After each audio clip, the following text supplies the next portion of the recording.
Good evening. I'm hereby calling to order the August 4th, 2025 Committee of the Whole meeting. May I have a roll call, please?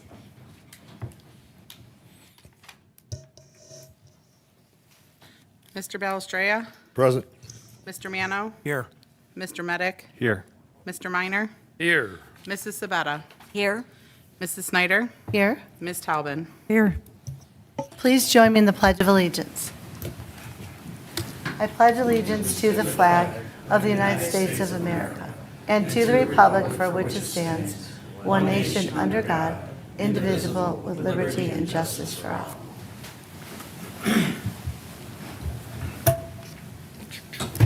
The purpose of the meeting this evening is to discuss the Cleveland Water Suburban Main Renewal Program.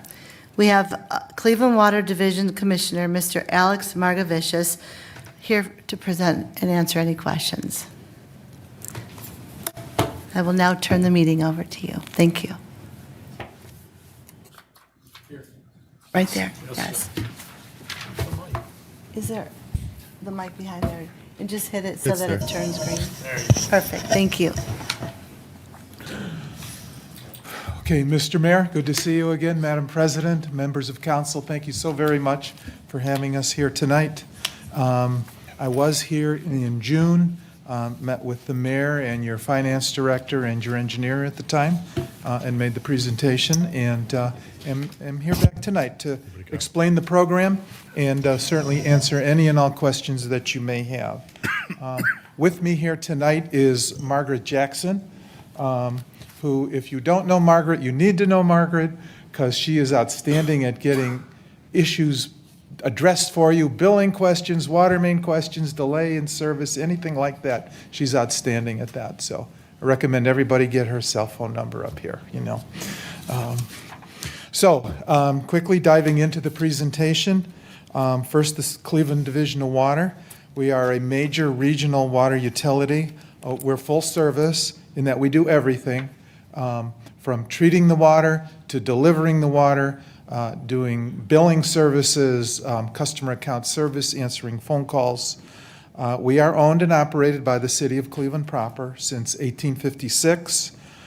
We serve 1.4 million individuals in our region, 440,000 accounts in 6 counties, making us the 10th largest water system in the United States by that metric. We are an enterprise fund, meaning that all of our revenue comes from ratepayers, from the water bills that we charge. We do not commingle with the City of Cleveland's general fund. Our budget now is, well, a little bit up to date here, probably a little bit closer to $350 million a year now, and we have a budgeted staff of about 1,000 employees. If you look at the map in the packet, Mayfield Heights is in the 3rd high service district. That's, you can see the pink outline there. In the orange district, you're in the higher elevation district. It's a little farther away and a little higher elevation, and our water rates are based in part on which service district you happen to be in. So about the water main replacement program and the new water service agreement, this started actually around 2007, really now, where we have come up with a new way of doing business, partnership with our suburban customers. And there are 5 major elements to this, and I'll discuss each one a little bit. The first is a new water service agreement. We call it the restated water service agreement that you would execute if you choose to do this. There is a companion economic development agreement that goes with this.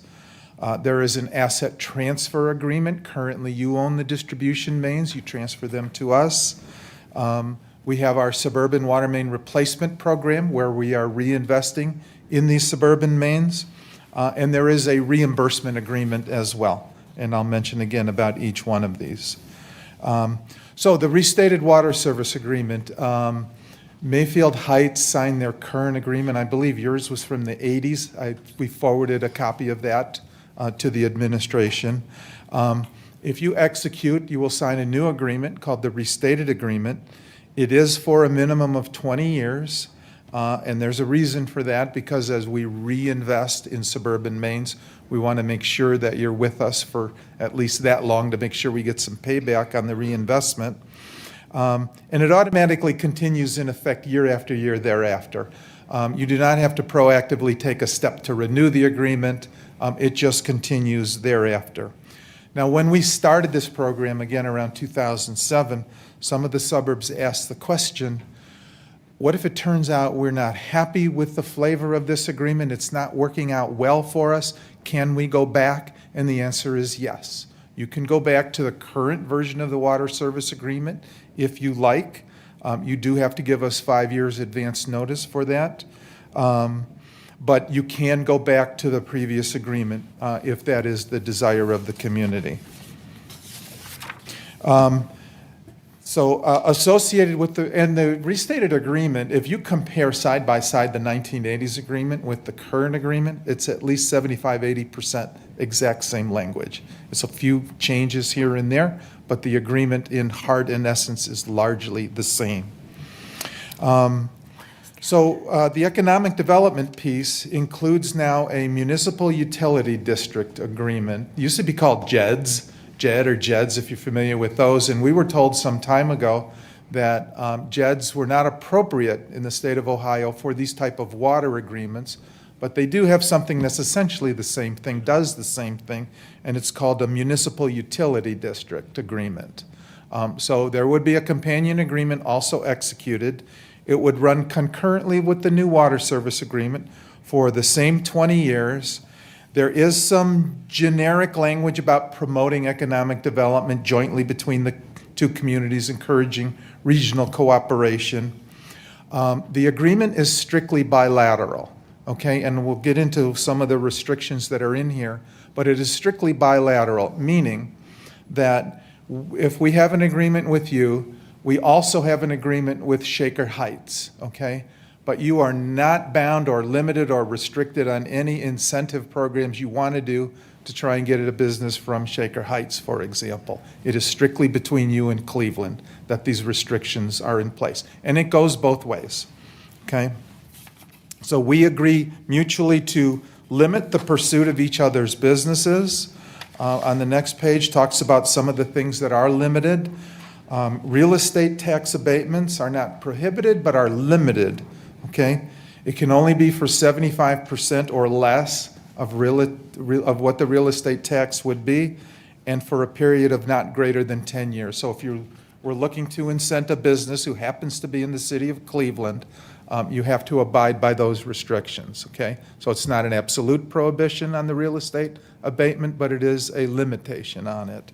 Income tax abatements are strictly prohibited. Now, one thing that I do want to stress is when this was conceived in 2007, the big issue was flight from the city to the suburbs, and the city was looking for protection. More recently, there has been movement from some businesses back to the core city, and we have been restricted and prohibited from incenting any of those companies if they've signed the restated water service agreement. So I would say it's as much in play both ways as it is just as opposed to just being a one-way type of an agreement. There is a list here in the agreement. I'm an engineer, I'm not a finance person, but there are some other tools in incentivization that are still allowed. Low-interest loans and TIF financing, for example, relocation assistance, all those are still allowed. There's no prohibition on any of that. Now, it is possible that a business without incentives still could, of their own volition, choose to move from one community to the other that are parties to this restated agreement. If that occurs, whichever way it goes, the agreement says for the next 5 years that the gaining community remits half of the new income taxes back to the losing community. Starting in year 6, the gaining community keeps 100% of the income tax going forward. So it's designed to ease the blow a little bit to a community that may lose a business to one of the other communities. Okay? So that's what that element is. So that is the heart and the essence of the economic development pieces of this.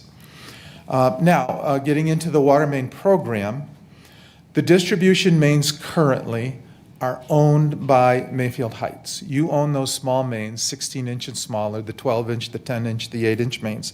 They are yours. As part of this agreement, you agree to transfer those water mains to the city of Cleveland. And in consideration of that, and as part of this agreement, we now assume the responsibility for the capital improvements in those water mains going forward. And it was explained to me that from a legal perspective, we need to own the mains in order to do capital reinvestment. Currently, we repair the mains if they break. That obligation remains whether you sign the new agreement or not. We will continue to repair, but a capital replacement of a long 5,000 feet or something like that, or a whole street, we need to own the main, is what's been explained to me for the reason why the mains are transferred to us. I mentioned that you can revert back to the old agreement if you choose to. One of the other terms are in there is that the water mains would transfer back to you, but in the meantime, if Cleveland had done some reinvestment, there is a payback back to the city of Cleveland on a prorated basis. So in other words, water mains are assumed to have a 100-year life. If after 50 years, you decide you want to go back to the old agreement and take back the water mains, you'd owe us for the 50% value of what we invested in that water main to get it back. Okay. So regarding the suburban water main renewal process, and your engineer, Mr. Feeney and Joe Chuney, are extremely well aware of this. They work for some communities that are party to this agreement and know the process extremely well. So the way it works is every community, twice a year, nominates streets and water mains that they would like considered for the program. We have a technical committee of engineers that reviews it, they score it, and based on an evaluation criteria, they compile a master list, and those that score well enough do get funded in the project. We do this twice a year, and there is several cases that occur where sometimes a water main doesn't quite make the cut the first go-round, but they resubmit, and maybe the second or the third time it manages to get up and get funded on the project. We use 7 criteria to rate and score these water mains. These criteria were worked on. This is not something Cleveland Water unilaterally came up with. We had a committee of several suburban engineers that worked with us. They represent about 75% of our suburban communities were on this committee that we jointly came up with these criteria. We work with a council of governments that Mayor Bain from Pepper Pike is the chair of the Council of Governments. And the COG has told us time and time again that they like the nature of the criteria we use in that it is done on a technical basis. There are no other factors other than technical reasons for why a main would score well. Nothing about the demographics of the community or anything are baked into that, and we took the lead from these Council of Governments of Suburbs that that's the way they like these criteria. The criteria include, first and foremost, water main break rate. If a water main is breaking too frequently, customers are not getting good service from that. If they're interrupted 2-3 times a year because of a main break, that's excessive in our view. And that is the number one criteria that is used. That's the best thing that a main can have, if you will, to get a good score. We also take into account recent main breaks. If main breaks, we have records about 40 years that we examine on the break rates. However, we also look at the most recent 5 years. And it's possible that on a 40-year basis, the break rate doesn't look that bad, but if it's just starting to accelerate, indicated by the most recent 5 years, that's an indication that maybe it's getting closer to its end of life. So this is a second factor that we take into account when scoring these water mains. Fire flow deficit is an important criteria. We're in an urban water system. The Cleveland Water is an urban water system, meaning we have bigger water mains, we have hydrants every 300 feet.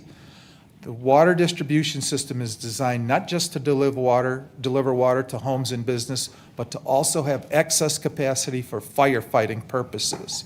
And when those mains went in 80, 90 years ago, it had a full wide open diameter of 8 inches and delivered 1,500 gallons a minute or 2,000 gallons a minute, what fire departments like to see. But over the decades, it's become corroded on the inside and the diameter becomes less, and you may only get 700 or 500 gallons a minute, far less, causing far greater concern for fire departments.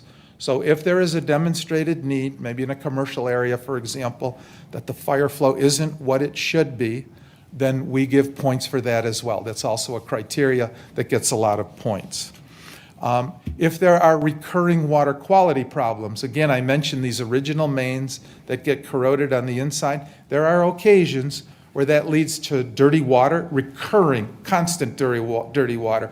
Not just one time after the fire department maybe flushed a little too hard, but recurring time and time again. If that's a scenario, then that's a good candidate for potential replacement. The new pipe comes with this nice lining on the inside, and you don't get that anymore in the future going forward.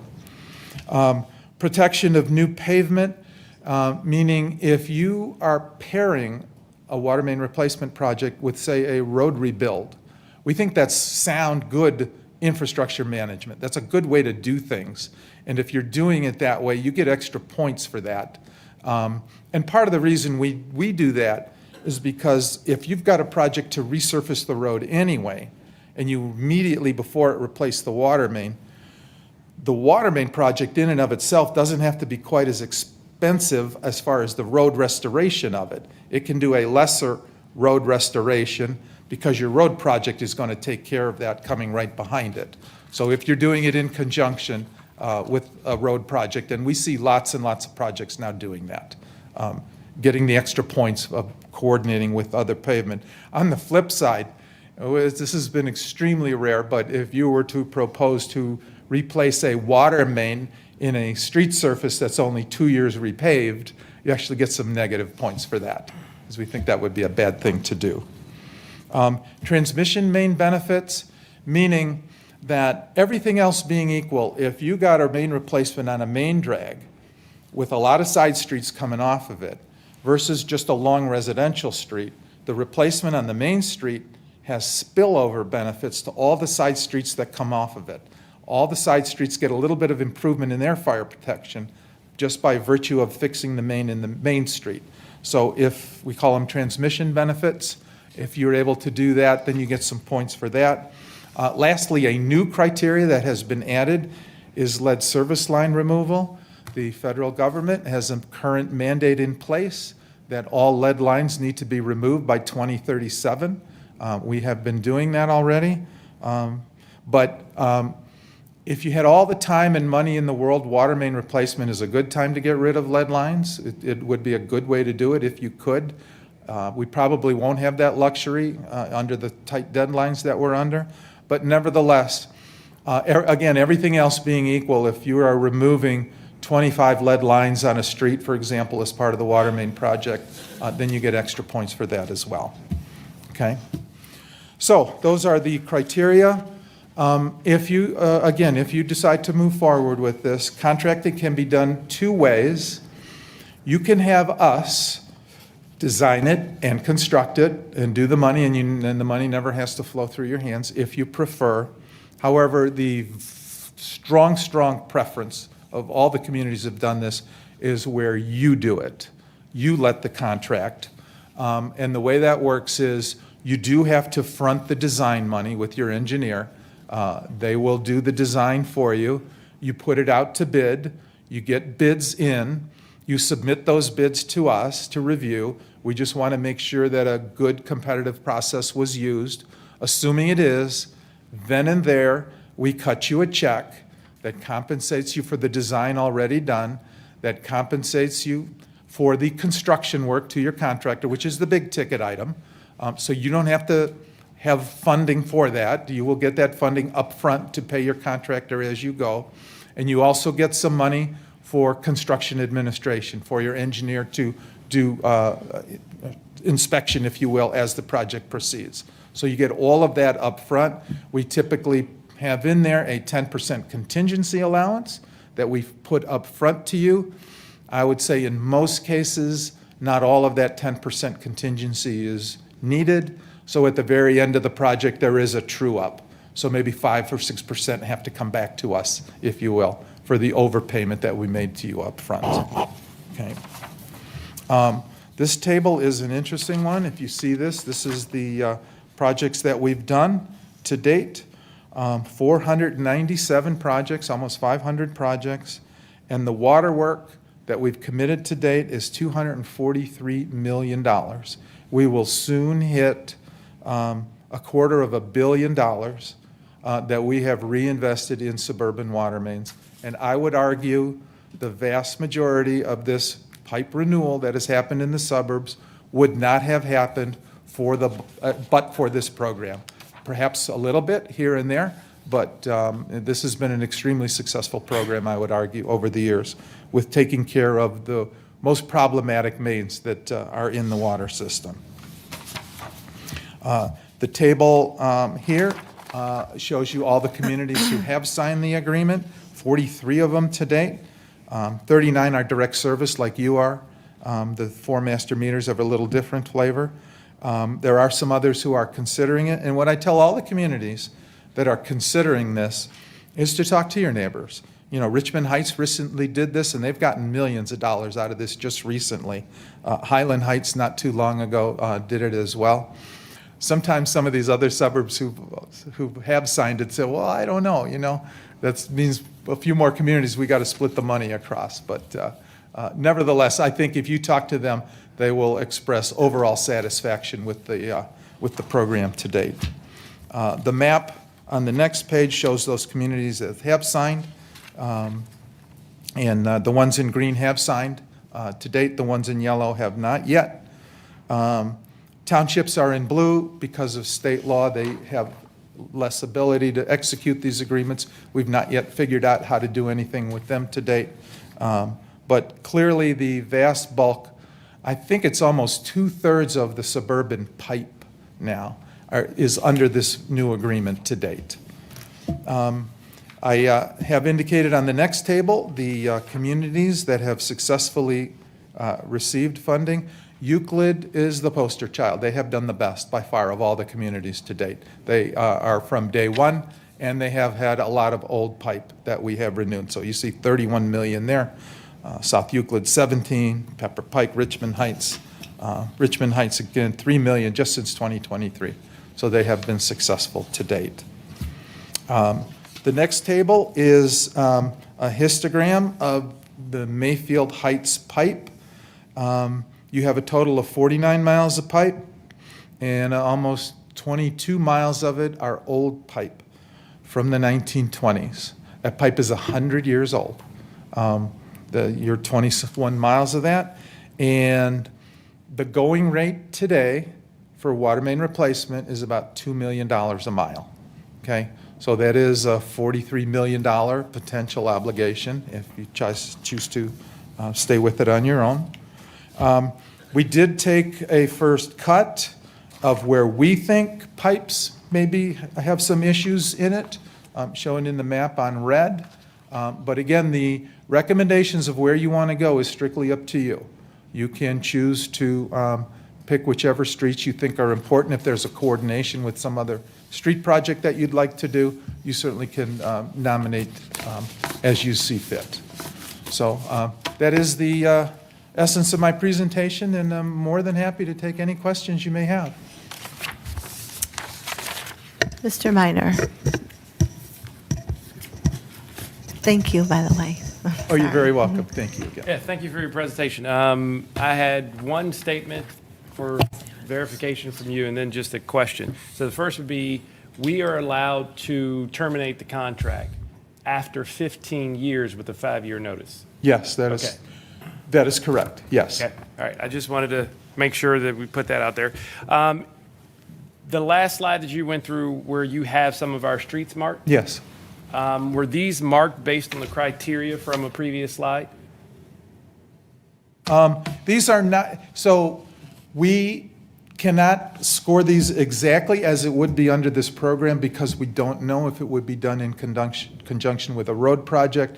We do not have detailed information of what the fire flow need might be. So it is not exactly like that. It's sort of a modified version of that same criteria, but it's still primarily based on main breaks as far as the performance and lead lines that are in the system out there. Okay.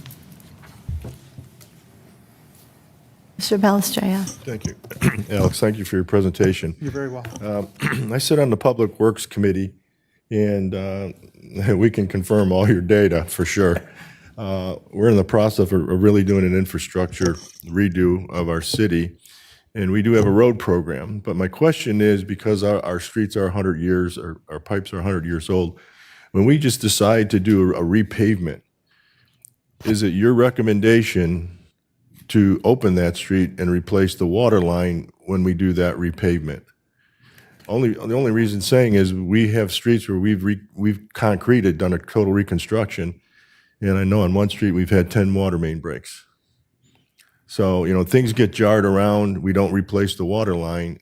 Now, our impetus is to replace those water lines when we do that, but not all of them need a total reconstruction. That is correct. And so, number one, it does need to qualify, okay? It does need to have shown some history, okay? And I think our view is that mains that have a history are the ones likely to continue to have a history of problems if it's breaking frequently. I would certainly lean to prioritize, where are you having problems? And if it happens to be coincident with a main or a street rebuild, that would be a very good candidate, I think, to consider. But if you're doing it on two streets and one is performing, the water main's performing a lot worse than the other, that's the one that would have the greater chance of getting funded. And I would argue that age by itself is not always the best criteria. It's something to consider, but again, it's performance. How is it doing break-wise? And we do have some older pipes in our system, in the city proper, where we're responsible as well, that are performing just fine. We have a 40-year, I think, as I indicated, a window with some pipe 100-plus years with no breaks on them. So we're not in a hurry to get those, but going after the ones, again, that have been more problematic in performance. Well, my issue, I guess, is when we do open up a street and do a total reconstruction and haven't replaced water lines that we think are patent, but when we close everything up, things got jostled around, and being a 100-year-old pipe, things break down after the fact. Now, if it's open and your criteria says, well, we haven't had any problems with that pipe, and now we close up the whole street, repave it or concrete it, and now we get these water main breaks. Now that's an issue that we don't obviously want to see. The residents don't want to see, but it's just part of the reconstruction process, and we've come across that, and I just want to know what you guys would feel about that. Well, once it's open, that's what I'm saying. Once it's open, your criteria is, well, did we have problems with it? But our bone of contention is we may have problems because we're in there replacing sewers or whatever we're doing, building up the base, and then we have issues once we close it. Well, I would say we are somewhat bound by the criteria that are here, again, that Suburban Engineers helped us to craft. We have that issue that does come up in the city. I would say it is relatively infrequent that we see that, at least. It can happen, I guess. But again, we still go by that criteria of what its history has been to date. Okay. Thank you. You're welcome. I have a quick question. Yes. How many times has the city of Cleveland had issues with other cities that businesses wanted to go there? Like how often does that There has typically been- happen? Yeah. So to my knowledge, actually, there's been one case when this has come up, and it was actually went the other way. It was a law firm that moved from Lakewood to Cleveland. And that's the only case that I'm aware of that has ever come up since 2007 where this has been involved. So that is the one exception, and we had to pay some compensation to Lakewood for the taxes involved with that. Thank you. You're welcome. Mr. Mano? I have a couple of issues. Number one, this point system that you speak about, you know, anytime regional government is involved, everything gets set back, delayed. There's all kinds of issues that happen to appear to delay projects. And I'd like to know what kind of time frame that we would be on. Like, for instance, right now, we're looking at a couple of streets that are going to be Right. total rehabs. How long do we have to play this point game before we know whether or not that's going to be covered? That's one question. The second question, who set the threshold of a business earning $500,000 a year or more to fall into that program? I mean, a good law firm can make that kind of money annually. Why is that threshold so low? That threshold, in my opinion, should be at least $1 million and up. Is that something that's negotiable? Well, so one thing is all the 40-some communities that have signed the agreement have the exact same language. And we do think it important to be consistent with everybody, that some people, if one community thinks the other is getting a sweetheart deal or something, I think that would be problematic. So everyone gets the same deal. Back in 2006 and 2007, when this was negotiated, this was done jointly with a committee of suburban law directors at the time. Again, this was not unilaterally done by the city. This was negotiated between our Council of Governments and the city with a number that they felt was reasonable. So we didn't build in any sort of inflation adjustment or anything like that, so it's been a few years. So I guess we can take that issue back. You probably would have to take it back to our Council of Governments and see if there was an appetite to potentially modify that. But again, it was not unilaterally done by the city. The issue about the timing of everything, so one of the reasons we do it twice a year instead of once a year, you know, the County Issue 2 program, or DOPWIC as it's called nowadays, they're only once a year. We thought communities would like to know quicker if they're getting funding on this. That's the precise reason why we do it twice a year. And so we do have the fall semester coming up, and we will announce in early September here what which projects are getting funded. Once that happens, it's most times, like I said, 90-some% of the time, the local community is choosing to execute the contract and we reimburse. So it's strictly on the community's timetable then. They have to do the design, they let the construction contract, they construct it, and we reimburse, okay? So we're not holding anything up, okay? I would say on average, many projects, and I understand that there may be some hurry in some of this, in your particular case. I would say in most cases, maybe where there isn't a hurry, the community, as they get organized and get a design done and led the construction, typically is about 2 years. But again, it's on them, and some communities do manage to do quicker. You know, if they can get a quick enough design done and let it, we'll reimburse as soon as you're ready to go. As soon as you get bids back, we will cut you a check then and there. So it can be quicker than that, no question. Thank you. Okay, you're welcome. I have one other quick question. Sorry. How does the program benefit the water company? Like, how does this program benefit? Well, so I would argue this way, okay, until we had this mechanism, we did not have a means where we could help the suburban water mains get replaced, since we didn't own them. But these are our customers too, and these were customers on very problematic mains that we had a strong interest in, if we could figure out a way to get water mains repaired and make life better for our water customers. So we had a strong incentive to improve performance for our customers. I mean, we do not have a printing press in the basement, so it does eventually come out of the rates that we do charge all our customers to pay for this program. And by the way, the agreement, the strict letter of the agreement, obligates us to spend $10 million a year. We have voluntarily upped that to now over 15 million. And then just this year, it's up to 16 million, and next year up to 17 million. That we've heard from the suburban communities, they would like more resources to this. So we have increased it. My director says we're going to evaluate on a year-by-year basis. I think there is some anticipation this may go up to $20 million, another million every year that we're throwing into the pot on this, and then reevaluate at that point and see what the appetite even is among the communities partaking of this to support the rates that might be necessary to do even more than that. But we anticipate going to very likely double what our commitment, our legal commitment in the agreement is. Okay, thank you. You're welcome. Ms. Telbin? Your mic. I have a couple. I'll start with one.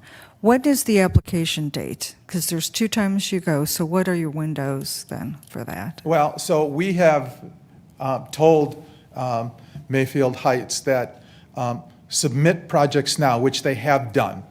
And we have told them we will score them, we will review them, and if you manage to execute before, if you choose to vote to do this, and the 2 law departments can execute the agreement by the time that we are ready to release in early September, and a project of yours scores well enough, we will honor that, and you will get a project funded. So typically, the cycle is roughly about a month and a half before we take about a month and a half to score the projects that get submitted to us. So I think it was like mid-July typically, that, or even a little bit earlier, that we normally require submissions to us. July? Yes, for the fall semester. And then I think it's February for the spring semester. And again, your engineers are quite well familiar with all the ins and outs of this program and what those deadlines are. Can I ask another question? The diagram that you have with the red, do these have the lead pipes too? Are these lead pipes, or do you know where our lead pipes are and if we have them? Yeah, so it's a huge issue. If you go to our website, we have an online map. It's a really neat map that you can see what every single connection to every home is. Now, there are 2 sides to a water service connection. There's what we call the city side, goes from the water main to the shutoff valve in the tree lawn. And then there's the owner side portion, goes from the tree lawn into the house. So we report what we know about both sides. You'll see different color codes for the city side versus the owner side. If we don't know, we have to assume it's lead, okay, on the city side. So that's what it will say. It may not be lead. And as we go along in our lead program these days, we will excavate at the tree lawn and have to put eyes on both sides, the city side and the owner side, to verify if it is lead or not.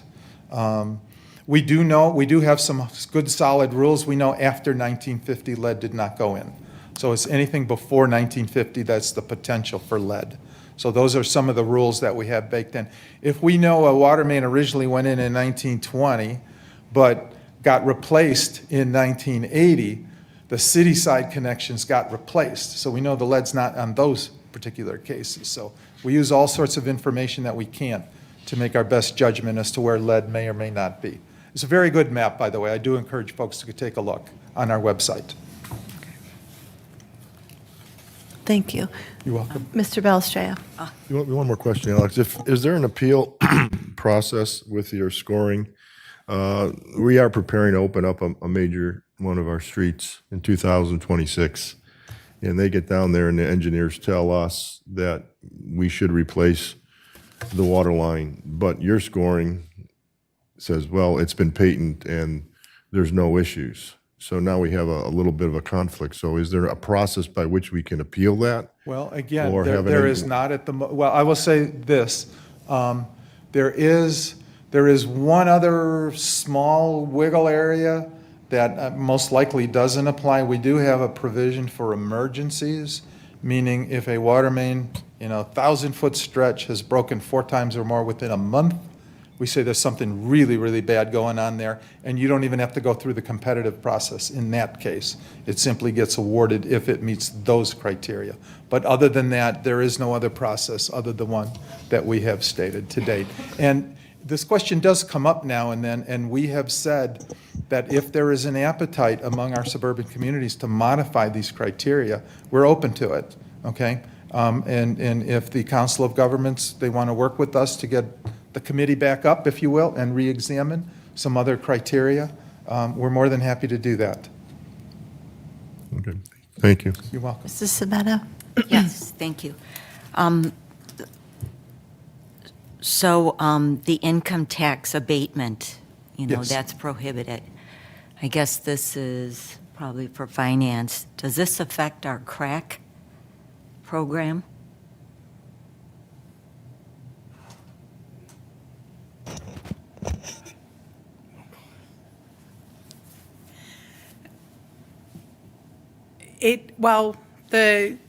The property tax piece would affect what we've approved as our pre-94 that we just amended, because the timing is different. We offer the full abatement versus their 75% max in the year, but for income tax, it would more affect our job creation grant.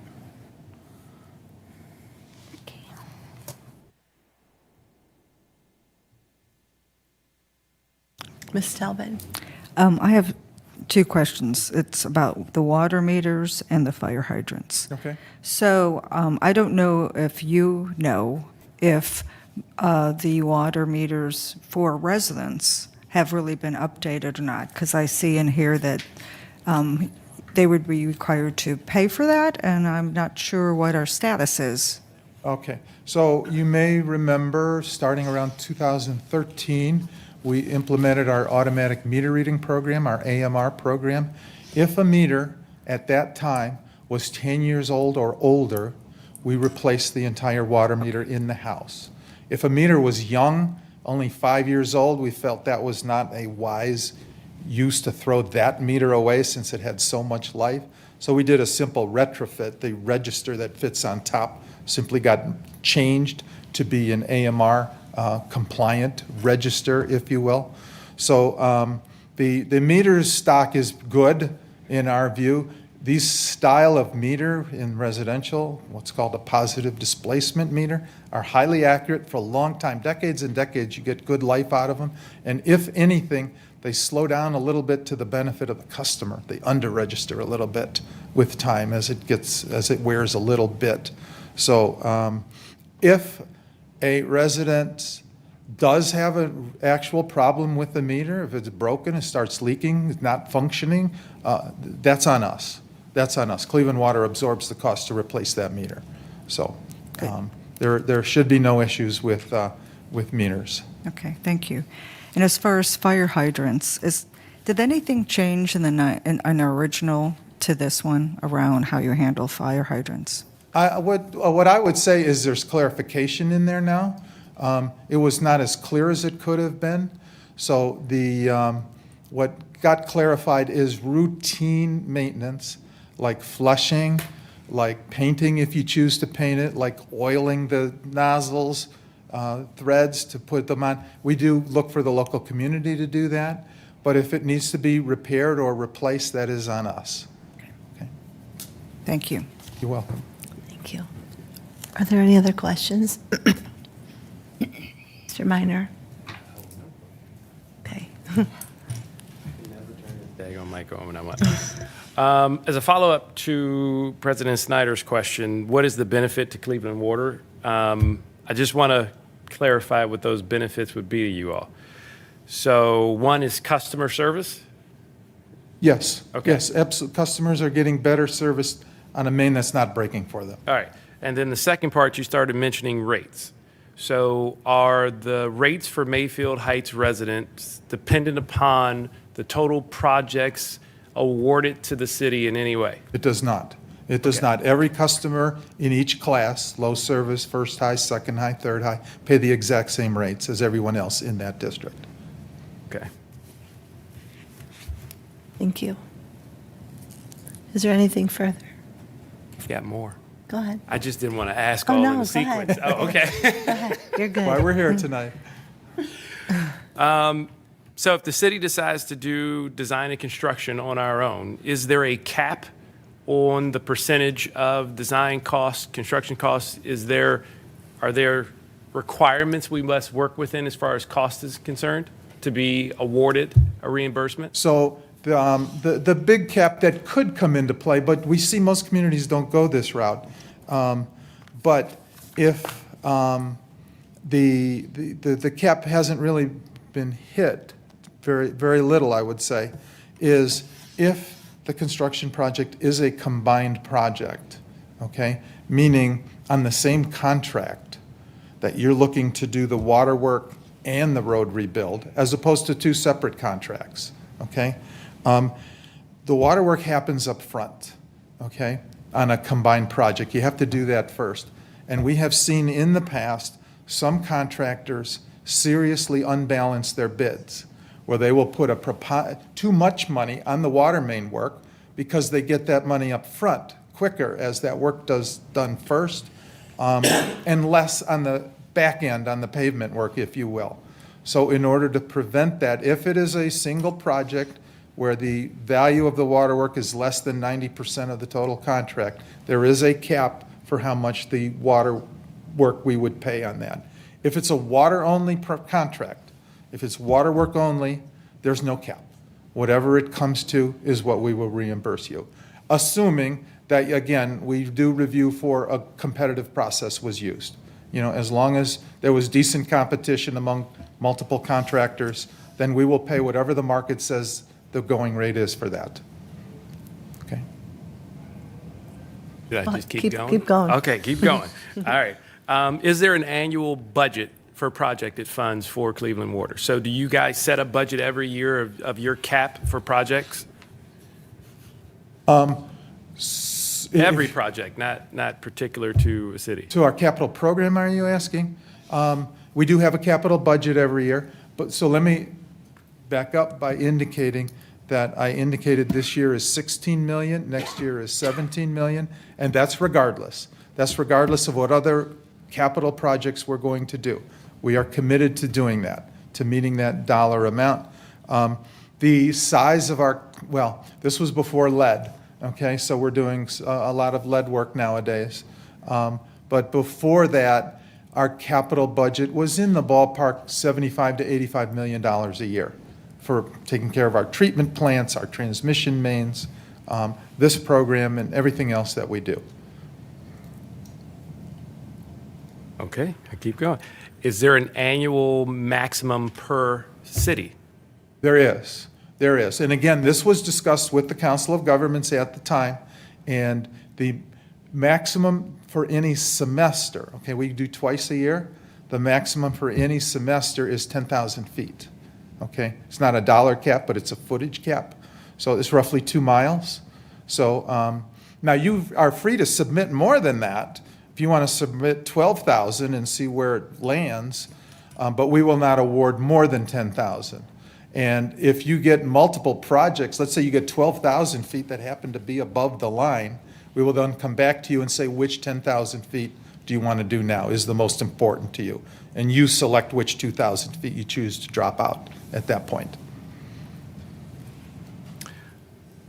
So within the municipal district agreement, I think is that one? Yes. I didn't write myself a very good note on The that MUD. particular one.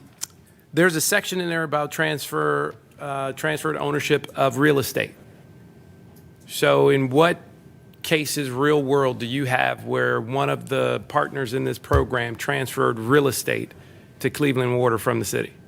I don't know that that's ever happened, and again, I'm not a economic development expert, so if, I'm glad to take the question back and get some clarification for you on that point. Okay. But I'm not sure about that specifics. Feel me? Go Okay. on. It is 6:57. I'm keeping an eye on the clock. Within the asset transfer agreement, Yes. I did not see a clause in there, and we may not need it, but I'm just stating the question. There's no clause in there that states that Cleveland Water would not be allowed to sublease or transfer ownership within that 20-year period of the agreement. So I was just curious about that. Well, I guess that's an interesting question. It's never happened, I guess, in the 160-some years of the Division Water's operation, so. So the likelihood is low. I But guess, I was just yes. asking, there are so Yeah, many different yeah. ways to Yeah, no, that's maximize never- the dollar, so. Never happened. And I will throw this out as well, okay? Both the US EPA and the Ohio EPA are strongly in favor of fewer, bigger water systems and less smaller ones, because the smaller ones, you got that one guy who's wearing 3 hats. He's repairing the main and taking care of the plant, and the pump station, and the water bills and everything, and stuff slips through the crack, and they make, on a percent basis, far more mistakes than the big systems do. So there is they want to see consolidation and a move, and you see that a little bit. You see smaller water systems that, in some extent, go away. You may remember Cleveland Heights used to be its own master meter community. We sold it to them on the wholesale, and they ran their own water system. They gave that up and became just like you, a direct service customer of Cleveland. East Cleveland did the same thing in 2007. So it's a difficult thing. It's a difficult thing for anybody, including us, to run a water system well, but more so even on a smaller system. So I don't anticipate us doing anything like that. Hard to contemplate something like that. All right, I'm down to 2. It's certainly, as many as you like. Could you please provide some type of synopsis or definition of what encourage commercial and industrial development necessary or appropriate to promote economic development within the district? So that is spelled out. I'm just curious, what does encourage mean? And I think we passed on the actual agreement. I don't know if you've got a chance to see it yet. The actual draft version of that language is passed on. It's aspirational. It's kind of soft language. I view it akin, if you remember Cuyahoga County some years ago did something along those lines that has 0 teeth to it, from what I understand. You know, there's no enforcement to it.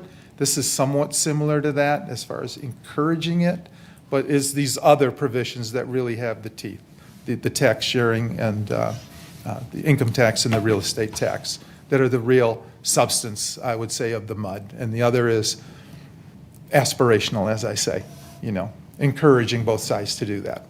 Okay. So, but I don't think it's never come up, I guess, since 2007 that anybody wasn't doing that or anything like that, so.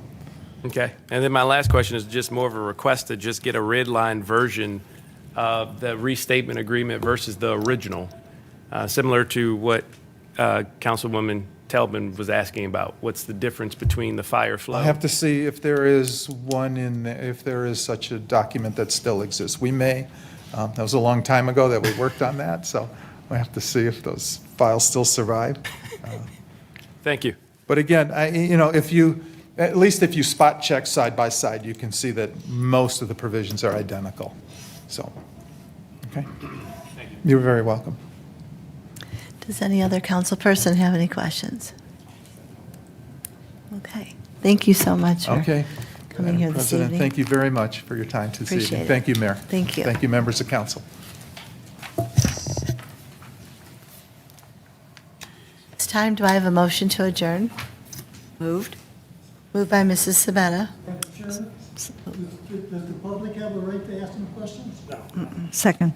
This is just Se- there's going to be a public meeting after.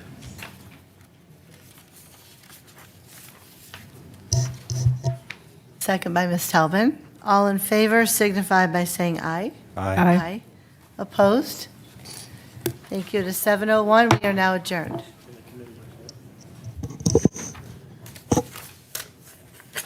I was just surprised that this was in our packet. The resolution, Wait. resolution to approve it. Oh, yeah. Okay. What time frame is Great. Washington? Good evening. I would like to welcome everyone to the August 4th special committee or council meeting of the City of Mayfield Heights. May I have a roll call, please? Mr. Belstraya, Present. Mr. Mano, Here. Mr. Medic, Here. Mr. Minor, Here. Mrs. Sabetta, Here? Mrs. Snyder, Here, Ms. Talbin. Here. please stand and join me in the Pledge of Allegiance.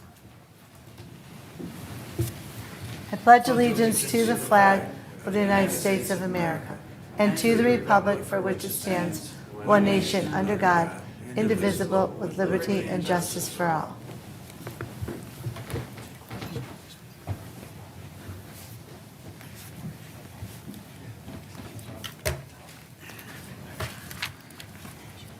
Where's all my, oh, there they are. It's like, where are all my other resolutions? All mixed in. Yeah. There we go.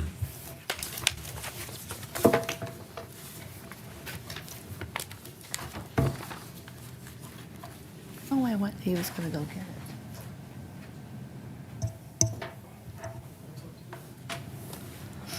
All right, just go ahead. You just want to bring them up? No, I was going to see if you could just give us the pledge. How do you wrote it down? What do you- Yeah, okay, I'm sorry. What's that? There's no public portion. This is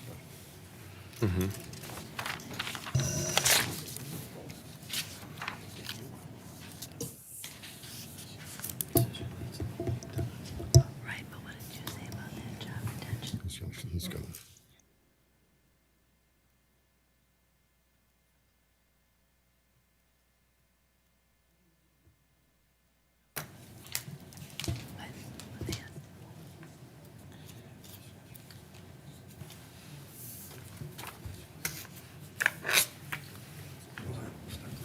I can't, he's got to read resolution.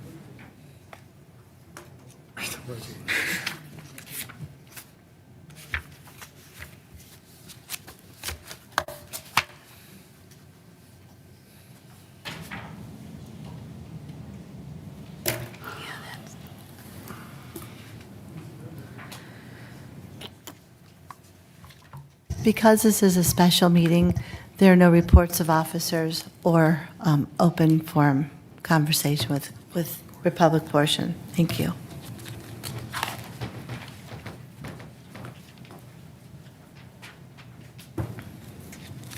A lot of these questions are repetitive. So what impact does it have to the homeowners?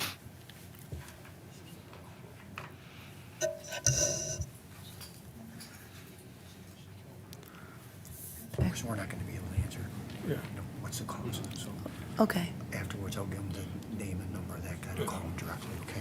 perfect. We're waiting for you, though. Yeah, resolution. We'll tell them after. We'll tell him after. We'll talk to you after. Okay, you ready for me? I'm ready. All right. Resolution number 2025-40, a resolution authorizing the mayor to execute, 1, an asset transfer agreement, 2, a municipal utility district agreement, and 3, a restatement of the water service agreement for direct service with the city of Mayfield Heights, Ohio, and declaring an emergency. Thank you. Is there a motion to suspend the rules? So moved. Moved by Mr. Balestrea Second. and second by Mr. Maddock.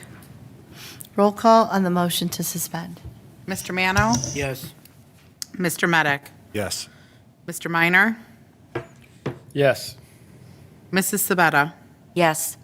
Ms. Talbin, Yes. Mr. Belstraya, Yes. Mrs. Snyder. Yes. Is there a motion to approve? Moved. Moved by Mr. Maddock Second? and second by Mrs. Sabetta. This resolution is to approve 3 agreements related to the Cleveland Water Suburban Water Main Renewal Program. Everyone should have received the copies for review of the proposed agreements and presentation for review. We had a presentation from Cleveland Water earlier at our Committee of the Whole meeting regarding this program. There are 43 communities which have signed to date, and other communities are currently considering the program. This would be a transfer of ownership of our water lines to the City of Cleveland, who would assume responsibility for capital improvements in the mains. We have 49 miles of pipe, and 44% have been installed before 1930. The restated water service agreement would be effective for a minimum term of 20 years and automatically continue from year to year. Applications for projects are taken twice a year by the Cleveland Water Department for review and scoring of proposed projects. Cleveland Water can perform the design and construction of the projects, or the municipality can perform this work, which will be reimbursed by the Cleveland Water Department for the approved projects. This time, does anyone have any further questions or comments? Madam Chair, if I could. Mayor. I think it needs to be emphasized that the reason we had this committee of the whole and a special meeting was to consider this proposal in order to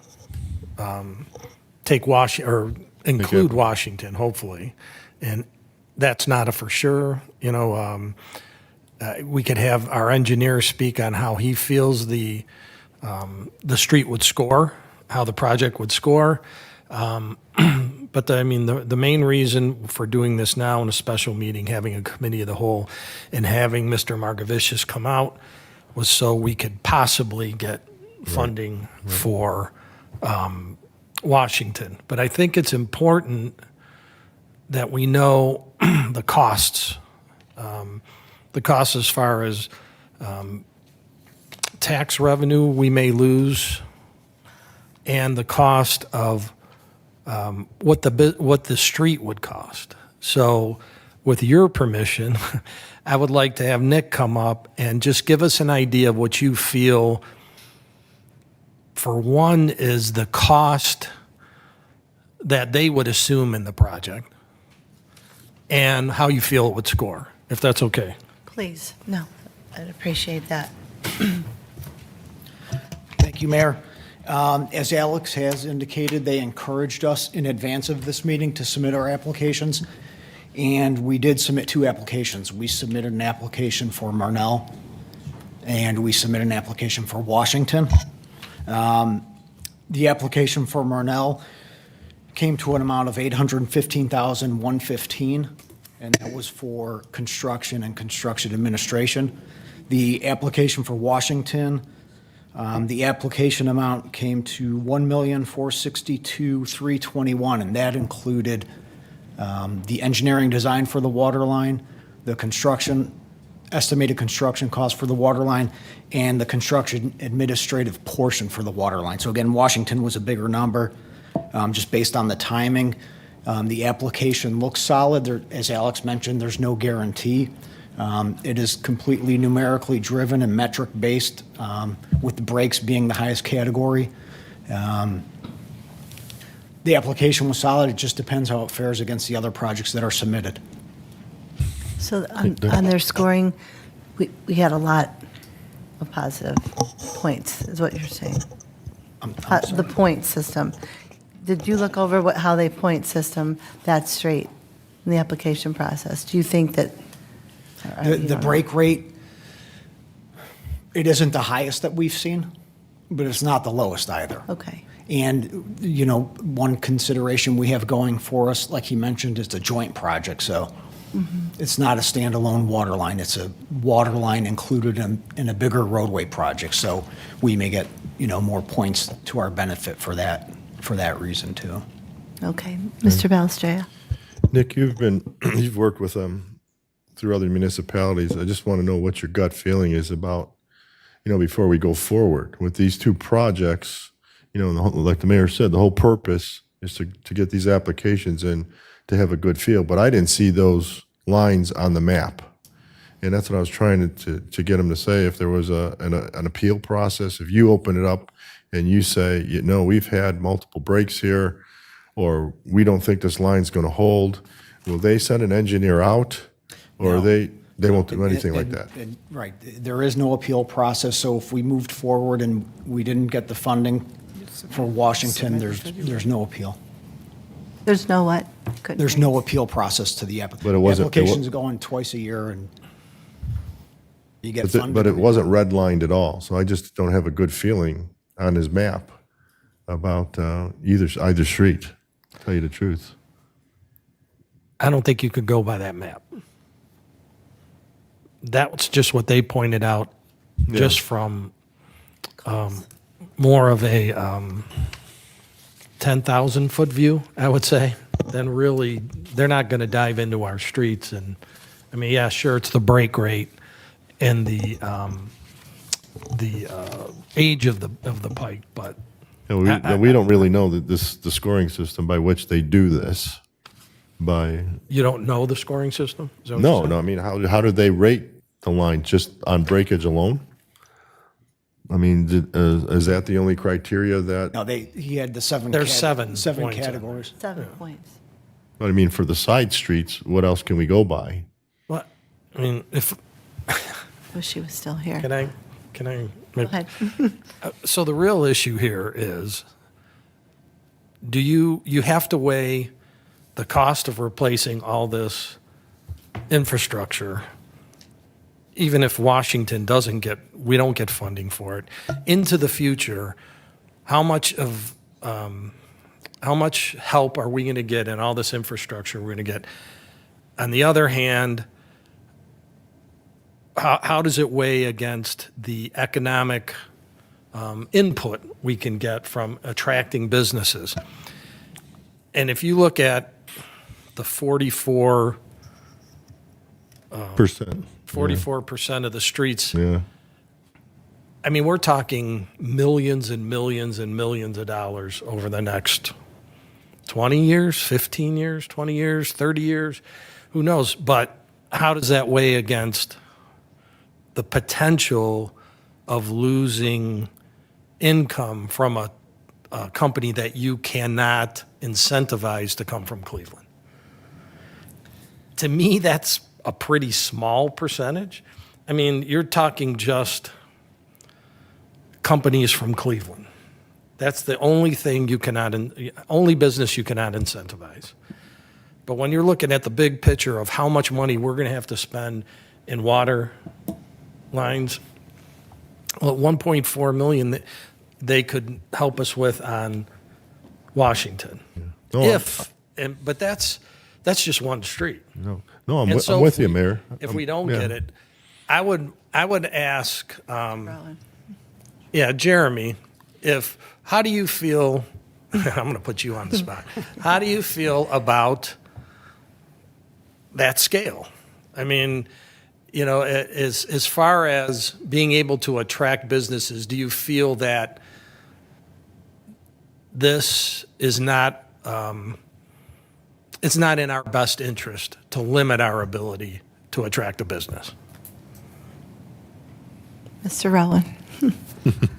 Real quick, I just wanted to pull the application up so I could speak, a little bit more accurately to Councilman Balestrea's questions. Aside from the breaks, the break rate, it's not the highest I've seen, it's not the lowest, but another one of their categories they used for criteria was the lead connection. You heard them speak about the lead issue.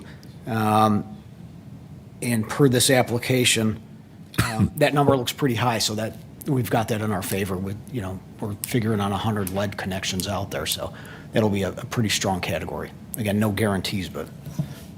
And most of the streets we're dealing with are 100 years old, realistically.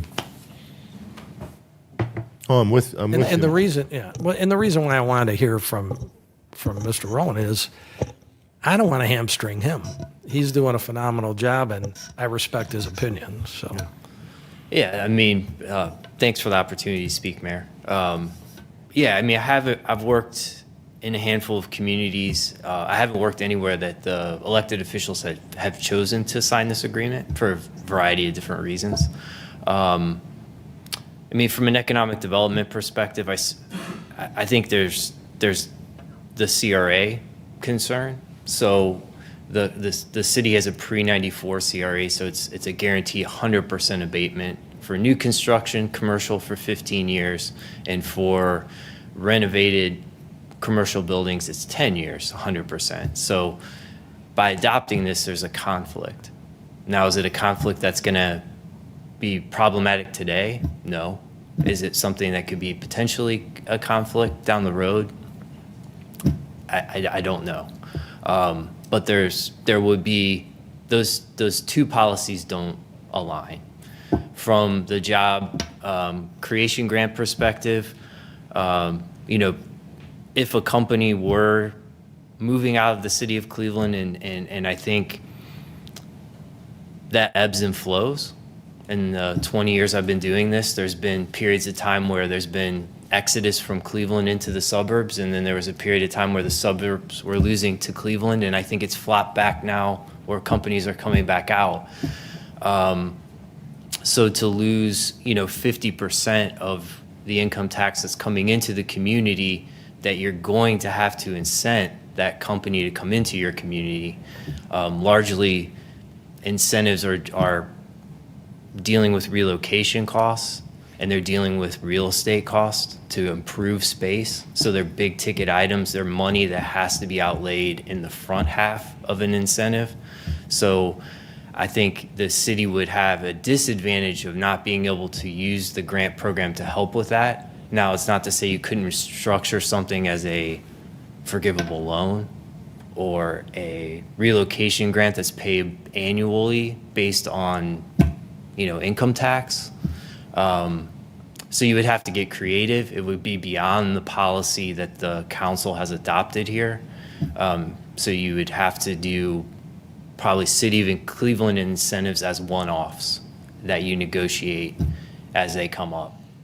Because you would be at a disadvantage if that same company was considering real estate in Independence, and they were considering it here, Independence wouldn't sign this agreement. So they would have that full pot of new money coming in to incent that business. So that would be my perspective. It doesn't impact what I do, but it's your all's decision to make the balance of how, as the mayor described, those two buckets weigh out. Madam Chair. Mr. Beltran. Jeremy, I know you've been here just a short period of time, but what do you think are, to the mayor's point, the probability that we would get a Cleveland company to move into Mayfield Heights where this would truly apply, where it would, disallow us from doing this? No one has a crystal ball. I mean, I can't remember anybody that's really come in recently from Cleveland proper. I will say that there is currently a company it's looking to move out of downtown. They're looking at all the suburbs, including Mayfield Heights. So I've been contacted by multiple business or real estate representatives that represent different buildings in the community.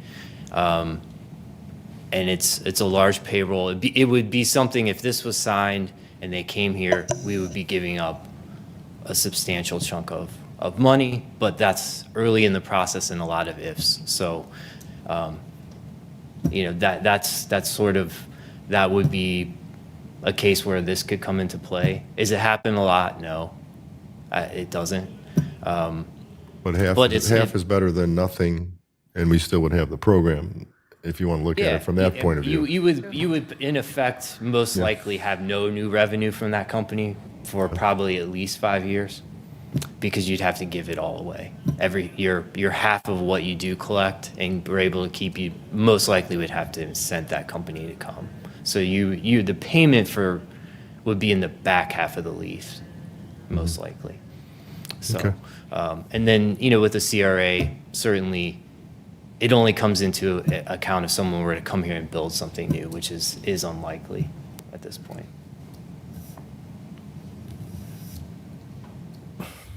To play devil's advocate, and again, it's weighing the whole program. You lose 50% of, or we get say we have no revenue from that company for 5 years, but we save $1.4 million in cost of the street. So there's a serious balancing act that I guess that you have to consider. Yeah, absolutely. I mean, it's nobody has a crystal ball. No Right. one knows what Cleveland Water is going to fund, which has always been a concern that a lot of communities I've worked in have had, because you're not guaranteed That's to the get unknown. this funding, but you're on the hook for these sort of negative impacts no matter what. And the threshold of $500,000 of payroll that's paying in withholding $7,500 a year. So a small LLC of 2 people could have a payroll of $500,000 a year. So it's conceivable, it's any business that moves here from the city of Cleveland would be sharing at that point. So, yeah, I mean, that's my thoughts, but ultimately it's up to the elected officials how you choose to move forward. And if you choose to go down this route, if that's the new rules of how we engage with the city of Cleveland. Thanks. Thank you. Oh, Mr. Mano? That $500,000 threshold really bothers me. That's, I don't know why they did that. Well, My they- opinion. They did it because it benefited them when they wrote the rules. Well, I that's mean, the thing. yeah. They are a dying entity. They cannot keep business in the city of Cleveland because of the way it's been run for the last 50 years. They're penalizing everybody else because they're losing. They want everybody else to share in their loss. Regionalism is an ugly thing because, number one, you lose your autonomy. Number two, you don't know where you're placed in the pecking order. When things need to be done, the point system, I don't like that. I don't like them putting us in a position where we cannot run our city the way we see fit. Who are they to tell us we can't offer incentives? If somebody wants to move out of their city and come to our city, they should have nothing to say about that. Do something to keep those people from wanting to move out of their city. But they don't do that. They've never addressed major issues within that city that cause companies to want to get the hell out of there. They never address safety. They never address parking. They never address all the other things that go on down there because the same regime has run that for the last 40 years. So now, in desperation, they want to come out and say, well, we're going to do that. You know what it is? It's legalized extortion. We're going to take over your pipes and we're going to do this and we're going to do that. But we're going to call the shots on what we're going to do and when we're going to do it. And in conjunction with that, we're going to deny you the possibility of Cleveland companies wanting to locate in your city. 50% for 5 years, I'm sorry. Personal opinion, I think it's a bad deal. If we have to replace those pipes, and it's like Mike said, they're not even on that map. If we got to replace them, you bite the bullet and figure out a way to do it. But don't give up. I think you're giving up more than you're getting. That's my opinion. Mr. Minor? All right, I actually have a question for Nick. The proposal that was submitted, did it meet their cap criteria for a joint project? Yes, Okay. So we were under whatever he said, that 90-10? yes. Okay. Yeah, right, because these projects, both Washington and Marnell, the roadway, sewer, there's a lot in these projects, so it easily met that cap. Okay. And when was the deadline again? September?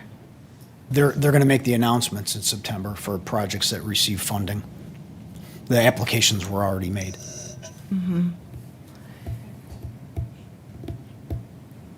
The beginning of September? I'm I just believe- wondering, We need to like, sign- you need need to to sign do on it the tonight? agreement now. Okay.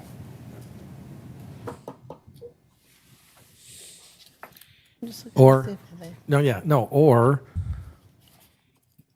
don't sign the agreement, we do Washington on our own and reconsider at some other point. Mrs. Call for a Sabetta? vote. Okay, so we're already set to do Marnell, right? So we're done. This is Washington, which is a year away. Oh, Both of them. Yeah, Marnell I too. heard, that's okay, I heard he, yeah, he did submit, but we're already set to do that on our own if we had to, right? I see where you're going with this. Yeah, We Yeah. can still get reimbursed, though. okay. And in 2026 is Washington, is what we were thinking. Okay, and this contract is 20 years, really 15 if we want out, because we have to give them a 5-year notice, you know? Yeah, 15. So maybe we wait. Excuse me? Maybe we wait, is what you're thinking? Because Well, we when can opt in anytime. Right. Can opt in at any time. We've been using CRA, and businesses have been coming here because of that. That's why I asked the question about crack. He calls it CRA, we call it crack. You know, and we have a corporate park that he's been working on, we've been trying to get this. So I'm trying to figure out the bucket that the mayor's talking about. And I'm trying to hear better numbers. You know? 815,000. What was ours for Marnell? What was the question on Marnell? We had a number, the city had a number for Marnell. For the construction contract? Yes, It's like 4.5 million. right. And their number, The application for reimbursement from Cleveland Water was 800 and 800, 815. For the water line. for the water line. Yeah. Nick, I have a question. Could you resubmit if we didn't do this evening? I'm just saying, could you resubmit for Washington when what's it, spring? That would be February, right? February. And by then, That would be for the spring of 2026 program. right, and by then, there's a possibility that we might know about the Cleveland business by February? I mean, I don't know where you're at in the stages of it all. Who knows? Right. There's, Madam Chair, there's a lot of ifs, and we just have to make a decision based on what you think is the better solution. Right. We didn't have many Cleveland companies that have come into the Right, city. right. So the probability of that happening, and contrary to what Mr. Mano says, is low. I don't see that as being problematic even in the near future. Outside of maybe, what Jeremy says is a possibility. Compare that to, we could potentially get $2 million with these two water projects on these two streets. And how long would it take for us to recoup $2 million in income tax just for 1 year's worth of projects or 2 years' worth of projects versus making an adverse decision? You see what I'm saying? You've got to weigh what we know right I thought we were too now. late for Marnell, though. I thought that one, we were too late for that one. They encouraged us to submit both of them. Okay. 800,000 and 1.2 million, did you say, for Washington? 1.46. Okay, so it's over $2 million we're asking. So to muddy the waters some more, it's not guaranteed. They might not pick us. Okay? That's what And I'm saying, it's all ifs. you hamstring getting that business here, which is like more. I don't want to say it's. You got a better chance at maybe getting that increased revenue. So I mean, this is a super difficult decision, Yes. and I'm happy I'm not voting on it. It's tough. I mean, it's tough, especially after you. At the same time, there's, sitting on Public Works, the quality of the streets in the city. And that's not to say we don't apply for this year after year after year. when we do reconstructions or refurbs on our streets, once Washington's done, we're back in the program for street repair.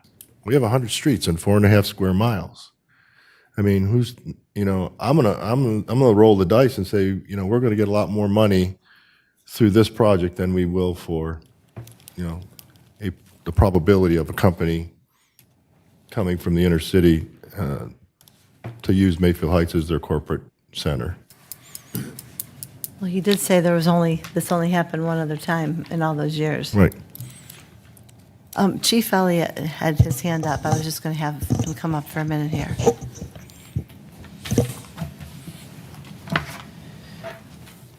As somebody who been here for 32 years and been flushing hydrants and seeing the constant breaks that happen, and we're constantly putting Band-Aids on our hydrants.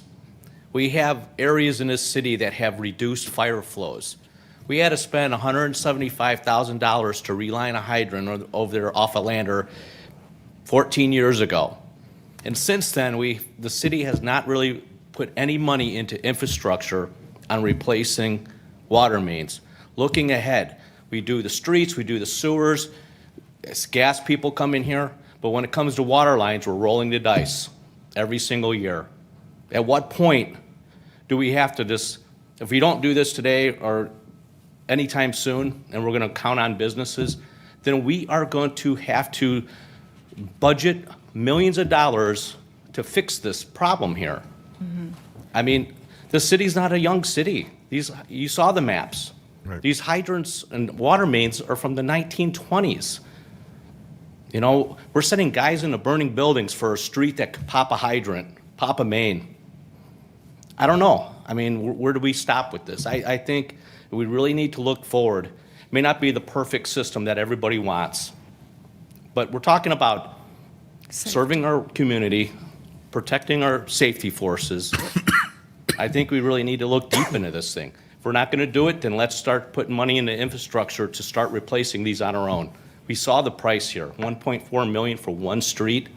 Look at the map. There's a bunch of streets that are in the red. I know that map is a 10,000 view, but I've seen the problems on these streets. I see the busted the water mains that are breaking every year and flooding people's basements when this happens. And we have a problem and we need to fix it, either with this program or some other program. So. Thank you, You're welcome. Chief.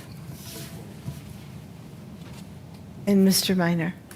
I didn't see it in the contract, but I was curious if either Ray or Nick did. Is there a grace period for retro filing for projects? So let's say we completely finish Marnell and 6 months later we decide to sign this thing. Can we retroactively apply for the project? Thanks. No. No. So- Which is why on Marnell, the number's a little bit lower because I couldn't plug the engineering design portion of the water line in there. Otherwise, that number, that 800 number would have been higher, closer to Washington's number. So no, you can't retroactively. Okay. Can you indulge me one more? Sure. I think as we are up here discussing this, one thing we need is some actual visual aid. I understand the time frame of it, but I don't know if this is necessarily a question for Jeremy or Dana or both. As we're tossing numbers out here and we're trying to mentally do the gymnastics between the income from payroll that we could receive from some of these companies versus the cost of the project, I'm very curious if we look at Marnell as an average cost versus Washington. Let's say we've got $1.1 million for an average street in the city. How much payroll does a company have to come into the city in order for us to recoup that? And how long does it take to recoup it? $500,000 is a very low number. It is. But what's the average payroll that comes into the city? Right? How many businesses will we need at that average entry payroll into the city in order to recoup the cost of what we would pay for an average road in the city? I have to assume that balance is going to tip into the favor of this particular agreement that we're talking about. Jeremy tossed out a really quick number, $500,000 gets you about $7,500 in withholding. We looked at, I had Dana Okay. look at that exact same thing as we were We're discussing. saying the same thing, King. Yeah, I know. I'm just saying visually, sometimes us discussing it, Yeah, when you helps. visually see it, it just helps some people really put it into context, what it is we're weighing. But that was my only question. Well, not my only question, but my last question. Thank you, King. Call for the vote. Oh, Ms. So Scully. we looked at, based on 2024 numbers, of the top 300 withholders for Mayfield Heights, 200 would have met the $7,500 threshold, being 500,000 or more in payroll. For the two projects, that we applied for, they would have to be, on average, about $152 million in payroll would make up that 2.3 million or so dollars. And it's either a very, very large company or a whole bunch of little ones. And yes, we may have to recoup it, but depending on where that company that potentially is coming from, if it's prime real estate of where they're leaving, if they backfill that within 5 years, we don't have to repay them anymore. So as soon as they would backfill whoever leaves Cleveland, our payments to them stop as well. If I could, in the $152 million payroll, where does that rank in the companies right now? That would be in That the would top be within the top five. five companies. Yeah. Okay.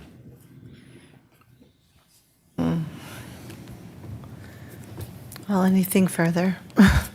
Madam Chair, may I? This is a special meeting tonight, folks, so there's no public comment. But Nick, there was a young man back here who had a few questions. If you could find some time to talk to him one-on-one, I'd appreciate it. Thank you. Thank you. All right. Artie, when was the last time you were called a young man? Yesterday. I was going to say birthday. All right.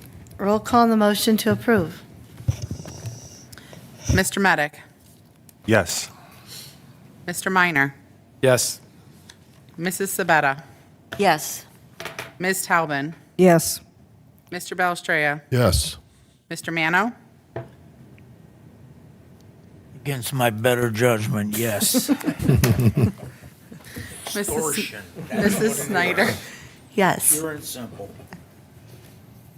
This motion has been adopted. We will now move to resolution number 2025-41. Mr. Schmidlin. Thank you, Madam Chair. 2025-41, a resolution authorizing the mayor to enter into a contract with I2C Technologies Limited for the purchase of access cameras at 4 intersections of the city and declaring an emergency. Is there a motion to suspend the rules? Moved. Moved by Mrs. Sabetta Second. and second by Mr. Minor. Roll call on the motion to suspend. Mr. Minor, Yes. Mrs. Sabetta, Yes. Ms. Talbin, Yes. Mr. Belstraya, Yes. Mr. Mano, Yes. Mr. Medic, Yes. Mrs. Snyder. Yes. Is there a motion to approve? Moved. Moved by Mr. Mano Second. and second by Mr. Belstraya. This resolution allows the police department to purchase the new traffic cameras related to the grant from the state of Ohio, which was approved on June 23rd, 25 at that meeting. Everyone received the memo from Chief Mealy regarding the purchase. There will be electrical work needed to install the cameras that were not covered by the grant. Does anyone have any questions? Seeing none, roll call on the motion to approve. Mrs. Sabetta, Yes. Ms. Talbin, Yes. Mr. Belstraya, Yes. Mr. Mano, Yes. Mr. Medic, Yes. Mr. Minor, Yes. Mrs. Sabetta, or I'm sorry, Mrs. Snyder. Yes, this resolution has now been approved. Moving to resolution number 2025-42, Mr. Schmidlin. 2025-42, a resolution authorizing change order number 1 with Fund Superior Sales Company, Inc., and declaring an emergency. Is there a motion to suspend the rules? Moved. Moved by Mrs. Sabetta Second. and second by Mr. Medic. Roll call on the motion to suspend. Ms. Talbin? Yes. Mr. Balestrea? Yes. Mr. Mano? Yes. Mr. Medic? Yes. Mr. Minor? Yes. Mrs. Sabetta? Yes? Mrs. Snyder? Yes. Is there a motion to approve? Move. Moved by Mr. Belstrea Second. and second by Mr. Minor. This resolution authorizes the change in payment owed to the P Fund for the additional items added to the new squad, originally approved in Resolution 2022-59. Council was polled at the end of June and agreed to this expenditure. Does anyone have any questions? Okay. Roll call on the motion to approve. Mr. Balestrea? Yes. Mr. Mano? Yes. Mr. Medic? Yes. Mr. Minor? Yes. Mrs. Sabetta? Yes? Ms. Talbin? Yes. Mrs. Snyder? Yes. This resolution has now been approved. Moving to resolution number 2025-43, Mr. Schmidlin. 2025-43, a resolution authorizing the mayor to enter into an agreement with Glaus, Pyle, Scholmer, Burns, and DeHaven, Inc., DBA the GPD Group, to provide professional engineering services for the Ridgeway Boulevard resurfacing project in the city and declaring an emergency. Is there a motion to suspend the rules? Moved. Moved by Mr. Medic Second. and second by Ms. Talbin. Roll call on the motion to suspend. Mr. Mano? Yes. Mr. Medic? Yes. Mr. Minor? Yes. Mrs. Sabetta? Yes? Ms. Talbin? Yes. Mr. Balestrea? Yes. Mrs. Snyder? Yes. Is there a motion to approve? Move. Moved by Mr. Belstrea Second. and second by Ms. Talbin. This resolution amends the contract with GPD and approves the engineering services for the design of Ridgeway Boulevard resurfacing project. The proposal from GPD was attached in the legislation. The limits of this project are from Iroquois Avenue to Orchard Heights Drive, the south side of the road. The north side of the road is in Highland Heights and will be completed with this project as well. GPD will be working with the coordinating efforts with Highland Heights engineer. The Mayfield Heights and Highland Heights projects will be combined into one bid package, advertised and constructed as one project. The Cuyahoga County Department of Public Works will be providing a maximum amount of $250,000 towards the construction of the estimated project. This time, Mr. Feeney, is there anything else you would like to add? Okay, any questions from council? Nope. Okay, thank you. Oh, After bidding,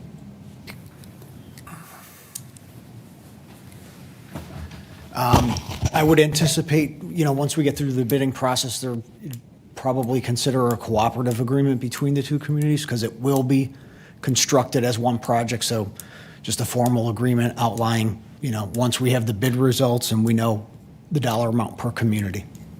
That's it. I just had a quick question. So the engineering services, you're doing just our side of the road, Correct. and then they're doing their side? Correct. Okay. All right, thank you. Roll call on the motion to approve. Mr. Medic? Yes. Mr. Minor? Yes. Mrs. Sabetta? Yes? Ms. Talbin? Yes. Mr. Balestrea? Yes. Mr. Mano? Yes. Mrs. Snyder? Yes, this resolution has been adopted. We have one ordinance, beginning with ordinance number 2025-25. Mr. Schmidlin. Ordinance 2025-25, an ordinance enacting Section 1195.09 of the codified ordinances of the City of Mayfield Heights titled Retail Tobacco and Vapor Stores. I believe this is third reading. Third reading. Okay, is there a motion to amend the ordinance as presented?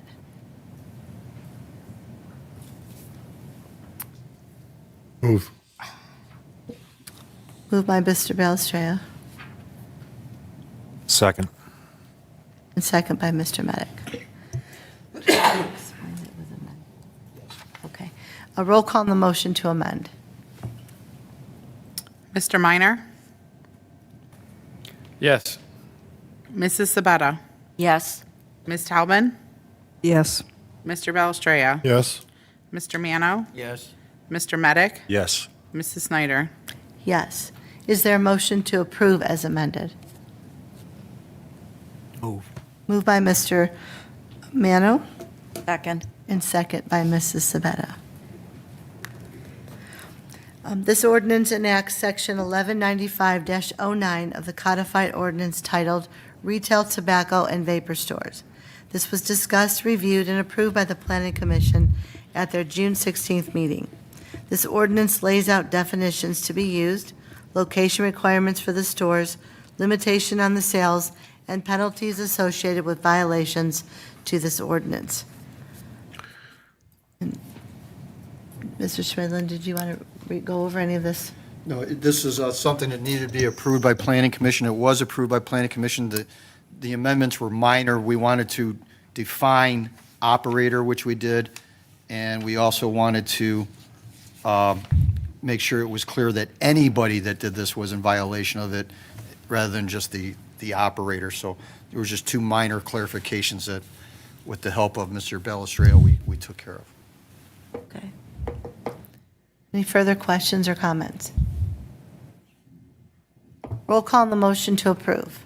Mrs. Sabetta? Yes. Ms. Talbin? Yes. Mr. Balistreo? Yes. Mr. Mano? Yes. Mr. Medic? Yes. Mr. Minor? Yes. Mrs. Snyder? Yes. This ordinance has been approved. Now I will entertain a motion to adjourn. Moved. Moved by Mr. Minor Second. and second by Mrs. Zabetta. All in favor signify by saying aye. Aye. Opposed? And thank you, everyone. We are now adjourned.